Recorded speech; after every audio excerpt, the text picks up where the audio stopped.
maridhiano Zanzibar. Vipi kuhusu Tanzania bara? Ndio swali lako. Niseme kwamba nimefuatilia lile tukio la jana, na naamini katika wakati mwafaka pengine chama kitalizungumza zaidi na hata viongozi wetu wa Zanzibar huko watalizungumza, lakini kwa namna nilivyolifuatilia nina machache ya kusema. Kwanza, ile kauli ya rais ambaye sisi hatutambui uchaguzi wake ya kusema kwamba wanaharakati wanafanya ugaidi ni kauli hatari sana ikiachwa ilivyo na watetezi wa haki kote nchini. Mimi nasema haya kwa sababu kutokana na 7 yaliyotangazwa huko mitandaoni, ninavyozungumza hivi sasa, kuna viongozi wa Chadema na wanachama wako vituo vya polisi bado, na wengine wamepigwa na kuumizwa. Geita kule kuna dada anaitwa Neema, kule Tanga kuna Nasra, kuna Rukia na wengine, kule Mbeya kule kuna vijana wa Chaso, Dar es Salaam hapa kuna watu wamepigwa, wameumizwa. Katika kupigwa kwao walikuwa wanalazimishwa wengine wao kuandika maelezo kwamba walipanga vitendo vya kigaidi, alafu wanalazimishwa kwa vipigo kutaja majina ya baadhi ya viongozi wa Chadema. Sasa kitendo cha matukio hayo kutokea siku chache kabla, alafu rais kutamka kuhusu wanaharakati na ugaidi, inatengeneza connection kwamba inawezekana kabisa kulikuwa na order ndani ya serikali na ndani ya mfumo wa vyombo vya ulinzi na usalama kubambika kesi za ugaidi kwa viongozi wa Chadema kwa malengo ambayo yanaleta maswali.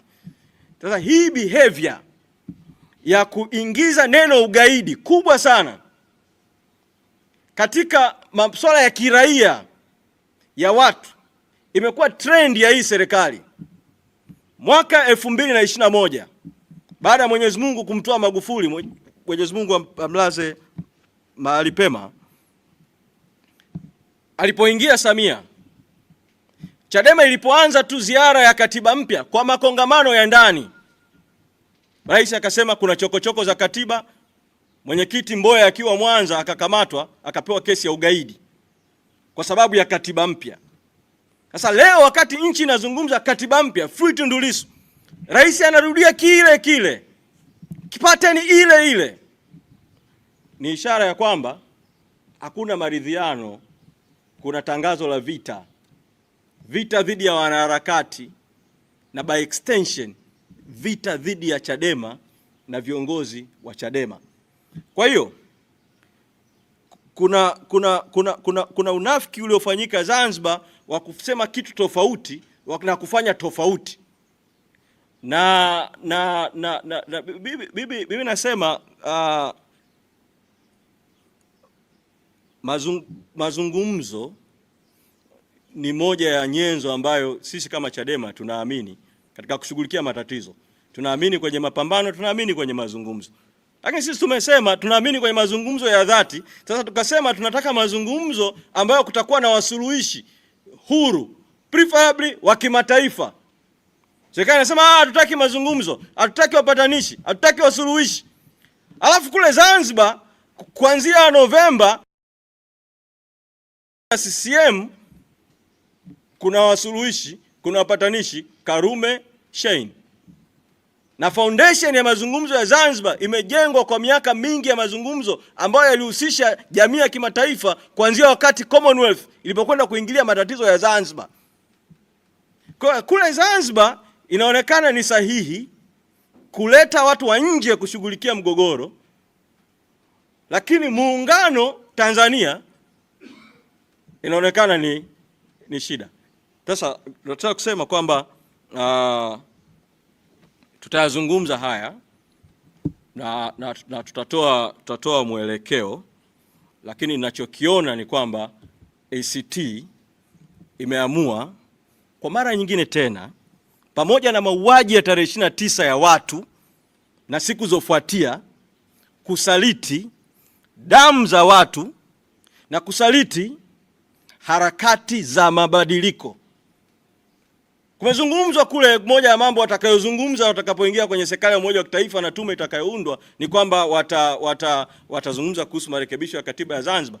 Kwa matatizo yetu ya kikatiba, ya katiba ya Zanzibar, ya katiba ya muungano, huwezi kushughulika na mapungufu ya katiba ya Zanzibar bila kushughulika kwanza na mapungufu ya katiba ya muungano, ikiwemo kuhusu muundo wa muungano. Lakini kunapelekwa hiyo danganya toto ili Watanzania wajenge impression kwamba sasa nchi ina maridhiano, kuonekana kuna maridhiano, alafu upande wa pili umefungua mapambano. Tunasisitiza tu yule msimamo wa kamati kuu. Kamati kuu ilishasema masuala hayo ya na maridhiano ni matokeo, kinachotangulia ni mazungumzo. Kamati kuu imesisitiza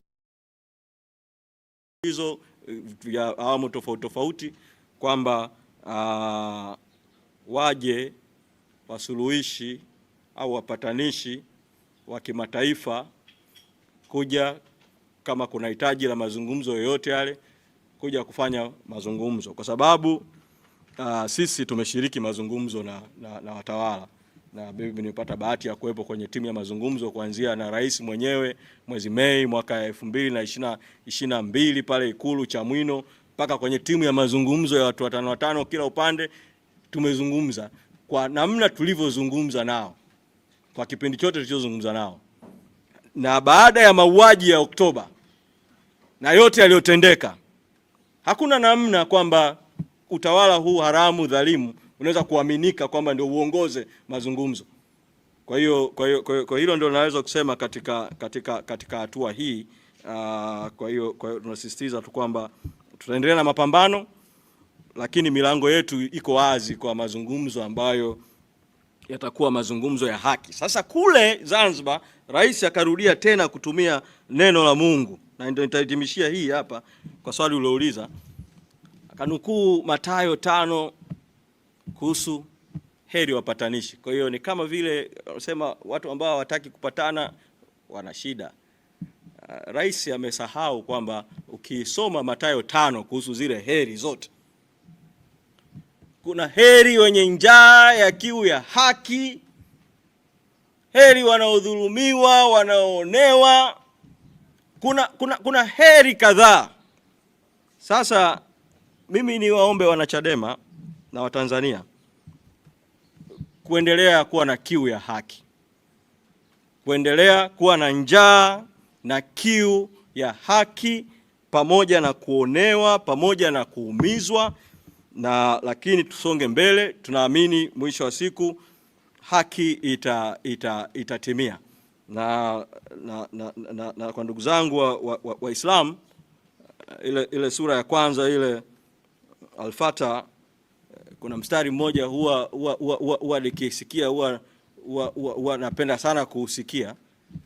Nasema Ihdinas siratal mustaqim, tuongoze katika njia iliyonyooka.